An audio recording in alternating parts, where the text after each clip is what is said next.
तहसीन पूनावाला है। तहसीन पूनावाला, क्या आप, नमस्कार, आपका स्वागत है कार्यक्रम में। मेरा सवाल बहुत स्ट्रेट है आपके साथ। जो गौरव भाटिया कह रहे हैं ये तो होना ही था, कहानी दिल लगी और हम साथ साथ हैं से शुरू हुई और पहुंच गई हम आपके हैं कौन तक।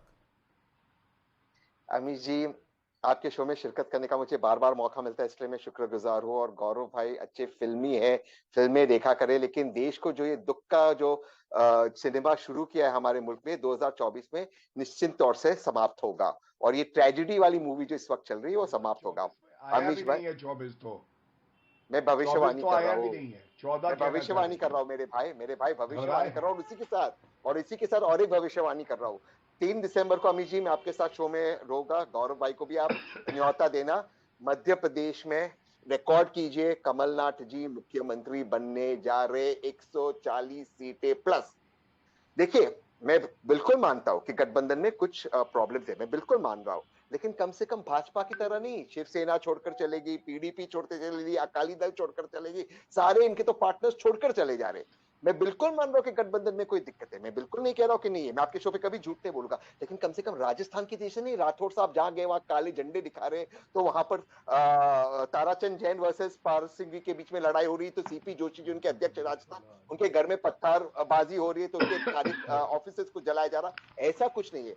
अशोक गहलोत जी और कमलनाथ जी और बाघेल जी मुख्यमंत्री बनेंगे। राजस्थान में, मध्य प्रदेश में, छत्तीसगढ़ में इनके पास सीएम फेस नहीं है। गौरव भाई को बता दें इनका मुख्यमंत्री कौन बनेगा, नाम बता दे। मैं तो नाम कह रहा हूं आपकी शो पे, जिनके पास मुख्यमंत्री का नाम नहीं है वो अच्छा दूसरे को चलो हिदायत आप दे बताओ, क्या हो रहा है। घमंडिया का चेहरा कौन है? मैं भी बताता हूँ नाम, आप बताओ देश घमंडिया में का एक चेहरा ही कौन व्यक्ति है? आज घमंड गया चर्चा का है, विषय देश तो में वही है। एक ही व्यक्ति घमंड गया है। नहीं नहीं, घमंडिया का चेहरा बताओ। एक ही व्यक्ति घमंडिया घमंड का गया है चेहरा सर। नहीं बता रहे और मुझसे नाम पूछ रहे हैं। चलिए मैं उत्तर दे देश में दूं अमीर एक ही जी, व्यक्ति घमंड गया है। मैं उसका मैं उत्तर उत्तर दे दे दूं। दूं। मैं उसका उत्तर दे देता हूँ। गौरव भाई, 1 मिनट, आपने सवाल पूछा, आपका आपका मतलब था विपक्ष का कौन चेहरा होगा। गौरव भाई, विपक्ष में इतना टैलेंट है कि कोई भी प्रधानमंत्री बने, वर्तमान प्रधानमंत्री से अच्छा परफॉर्मेंस करेगा, कोई भी बने। यहां तक कि जो राजनीति में नहीं वो भी बन जाए, वो वर्तमान प्रधानमंत्री से अच्छा परफॉर्मेंस करेंगे। तो इसकी चिंता मत कीजिए, देश को बचाना है, मोदी जी से कोई व्यक्तिगत लड़ाई नहीं, देश को आगे बढ़ाना है, इसलिए भाजपा को हराना है। अखिलेश जी के तो नेताओं ने पोस्टर लगा ठीक दिए है, कि मैं उत्तर अखिलेश दे जी दूं। अगले प्रधानमंत्री होंगे। गौरव भाटिया, बिल्कुल टैलेंट है। जी, 30 क्यों सेकंड में टैलेंट जवाब। नहीं है? तो कांग्रेस सपोर्ट कर देना, उन्हें सीटें भी दे दे फिर मध्य प्रदेश के अंदर। अगर कांग्रेस कांग्रेस को लग रहा है कि Akhilesh ji future prime minister हो सकते हैं, तो इस तरह के खराब शब्द क्यों बोले जा रहे हैं उनके लिए? कोई खराब शब्द नहीं बोले जा रहे। अजय राय ने क्या वो नहीं बोला, कमलनाथ जी ने क्या नहीं बोला, अखिलेश अखिलेश अजय राय ने क्या बोला, मैं गिनवाऊं? नहीं ये और कोई आईपी बात सिंह नहीं। ने अपने को पलटवार करते बताने हुए जा क्या रहा बोला है आपको समाजवादी शब्दों पार्टी पर के? आप ओके, बिल्कुल, आप शब्दों पर सही कह रहे हैं। वहां पे तो गठबंधन टूट रहे हैं, यहाँ पे तो सिर्फ शब्दों पर थोड़ा सा अरे टूटने थोड़ी पर सी भी, नोका चौक, तू टूटने तू मैं पर मैं भी अभी, उद्धव ठाकरे ने तू मैं प्रधानमंत्री के लिए मैं कभी, वहां पे तो गठबंधन टूट प्रधानमंत्री रहे और हैं। अमित शाह के लिए इस तरह के शब्दों का इस्तेमाल नहीं करा। ना ही प्रधानमंत्री और अमित शाह ने या जेपी नड्डा ने उनके लिए इन शब्दों का इस्तेमाल किया। मतलब बताने की जरूरत है, आईपी सिंह ने जो शब्द लिखे उनको डिलीट करना पड़ा उन्हें, उनके इतने गठबंधन खराब टूट रहे, शब्द तू थे तो वो। मैंने, ठीक है लेकिन सर। लेकिन लेकिन ठीक है, लेकिन पॉइंट ये है कि जो मैं उत्तर अभी दे दूं। साथ नहीं आ रहे, और ये वही अलायंस है जो एआईएमआईएम को बीजेपी की बी टीम कहता था, आज कह रहा है कांग्रेस बी टीम है। अब बताइए क्या करिएगा। ओके, मैं आ अमीर रहा हूं जी, आपके पास, असीम वकार आऊंगा आपके पास। Gaurav Bhatia, your reaction to, वो बने हमारे साथ पीएम के बड़े सारे कैंडिडेट हैं, अखिलेश जी भी पीएम बन सकते हैं। ये आज देखिए समाजवादी पार्टी के दफ्तर के बाहर अमीर जी, पोस्टर लगे हैं। हाँ अमीर जी, मैं चाहे कितनी आलोचना करूं राहुल गांधी की राजनीतिक तौर पे, लेकिन समाजवादी पार्टी के प्रवक्ता बिना अखिलेश यादव के इशारे के कह नहीं सकते थे, और जो उन्होंने कहा वो उचित नहीं था, मर्यादा तोड़ता है, तार तार करता है। उन्होंने कहा राहुल गांधी पागल मंद बुद्धि है, राहुल गांधी पागल मंद बुद्धि है। बहुत कष्ट हुआ भाई, आप लोग तो एक साथ आने वाले थे, एक बार पहले भी पंचर साइकिल पे ये खूनी हाथ आया था। क्या हुआ था? साइकिल गई थी टूट, जनता गई थी रूठ, गठबंधन गया था टूट। लेकिन आज जो कहा गया ये तो कतई उचित नहीं है, और इसीलिए देखिए कांग्रेस पार्टी आपकी डिबेट में भी नहीं आती है कि ये सारी जो सच बातें हैं ये सुननी पड़ेगी। आपने रायता का जिक्र किया रिपोर्ट में, तो आज महागठबंधन की हालत ये है, फैल गया है हर जगह रायता, फैल गया है हर जगह रायता, साफ करने में कोई नहीं कर रहा सहायता। रायता तो फैला दिया इन लोगों ने घमंडिया का, लेकिन वो साफ करने की किसी में ना हिम्मत है ना कोई करना चाहता है। और ये सारी की सारी दल साथ आए हैं, लेकिन इनका सुपड़ा साफ होने वाला है 2024 में। जैसे इन्होंने भविष्यवाणी करी थी उत्तर प्रदेश में लड़की हूं लड़ सकती हूं, सीटें आई 2, योगी आदित्यनाथ जी पुनः मुख्यमंत्री बने। तो इसलिए मैं तहसीन से कहूंगा कम से कम भविष्यवाणी ना करे। मध्य प्रदेश, राजस्थान, छत्तीसगढ़ तीनों जीतेगी भारतीय जनता पार्टी। कमल चलिए उनका निर्णय पहले बाद में हो जाएगा, अभी टिकट बंटवारे की बात हो जाए। अभी टिकट रोहित जी, ये इंडिया गठबंधन को क्या हो गया, नजर लग गई किसी की?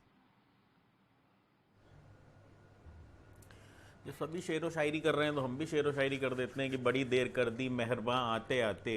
तो मुझे लगता है अमीश जी आपने अपने टॉपिक को चूज़ करते करते भी बड़ी देर कर दी, क्योंकि जो गलतफहमियां थी वो तो दूर हो चुकी हैं।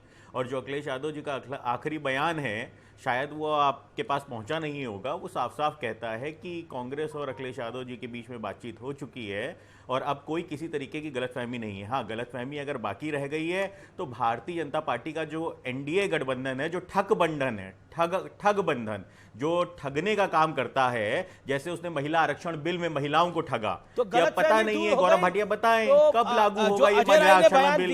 2024 में। रोहित जी काउंटर सवाल है, मैं कह रहा हूं जो अजय राय ने बयान दिए उन पे गलतफहमी दूर हो गई, तो ये जो आईपी सिंह ने बयान दिया फिर उस पे गलतफहमी क्यों आ गई? बिल्कुल, आईपी सिंह जी का बयान मुझे लगता है कि अगर ट्वीट डिलीट करा दिया गया तो ये साफ दिखाता है कि दोनों तरफ से अपने अपने जो भी गलतफहमियां थी वो दूर कर ली गई हैं, इसीलिए वो ट्वीट डिलीट कराया गया। वो ट्वीट किया कि आईपी सिंह जी ने स्वयं नहीं डिलीट किया, ये एक संधि के तहत डिलीट हुआ है। जो गलतफहमियां थी वो दूर हो चुकी हैं। एनडीए गठबंधन के अंदर जो गलतफहमियां थी ना, आप बार बार कह रहे थे अपने इंट्रोडक्टरी स्पीच के अंदर कि मैं शब्द बोल नहीं सकता। अरे सुन तो लीजिए भाई, अब बोलने का समय मेरा है तो सुन तो लीजिए। आप बार बार कह रहे थे अपनी इंट्रोडक्टरी स्पीच के अंदर मैं शब्द नहीं बोल सकता, परंतु यकीन मानिए जो ओम प्रकाश राजभर जी ने शब्द बोले थे भारतीय जनता पार्टी के लिए, वो सच में मैं नहीं बोल सकता हूं आपके चैनल के ऊपर। जो उन्होंने बनारस के मंच से बोले थे भारतीय जनता पार्टी के लिए, वो मैं आपसे नहीं बोल पाऊंगा। तो जो बोरी भर भर के गालियों को एक्सपायरी डेट के साथ चलाते हो, वो कृपया करके हमारे गठबंधन की गलतफहमियों को दूर होने के बाद और उसके बाद इस तरीके के शब्द ना यूज करें। दूसरी चीज मैं अमीश जी आपको एक बात कहूंगा, एक सजेशन देना चाहूंगा, कृपया करके आप भारत के नाम को बिगाड़ा मत करिए। इंडिया नाम बहुत सुंदर है और अगर RAM लिखा होगा तो मैं राम ही पढ़ूंगा, तो वैसे ही INDIA लिखा होगा तो कृपया इंडिया पढ़िए। और अगर इंडिया पढ़ने में जिसको शर्म आती हो तो वो पाकिस्तान चला जाए, परंतु इंडिया के नाम के साथ कम से कम अपने घमंड को उसके अंदर ना डाले कि आज गौरव भाटिया जिस तरीके के शब्दों का यूज कर रहे हैं, अभी तक जितनी देर की डिबेट हुई है उसके अंदर कम से कम 10 से 12 ऐसे आपत्तिजनक शब्द हैं जो मैं रिपीट नहीं कर सकता हूं यहां पे आपके चैनल के ऊपर, जो गौरव भाटिया ने इस्तेमाल किए हैं। अच्छा, तो कृपया करके कम से कम जो शब्दों की मर्यादा है उसका भी ध्यान रखें। फुल फॉर्म नहीं होता, आपके अलायंस का एक फुल फॉर्म है, इसलिए वो इंडिया अलायंस है। लेकिन अब जवाब नहीं, हमारे अलायंस का बिल्कुल फुल फॉर्म है, मैं मानता हूं। हाँ, तो इसीलिए मैं कह रहा हूं जब शॉर्ट फॉर्म में अगर वो लिखा होता है तो कम से कम देश के नाम को बिगाड़ने का काम मत करिए, क्योंकि अगर हमने कहना शुरू कर दिया ना कि भाजपा पार्टी का, लेकिन ये अलायंस देश नहीं है, लेकिन ये अलायंस देश नहीं है, इस अलायंस के बाहर भी अलायंस है, इस अलायंस के बाहर भी अलायंस है। ओके, गौरव भाटिया।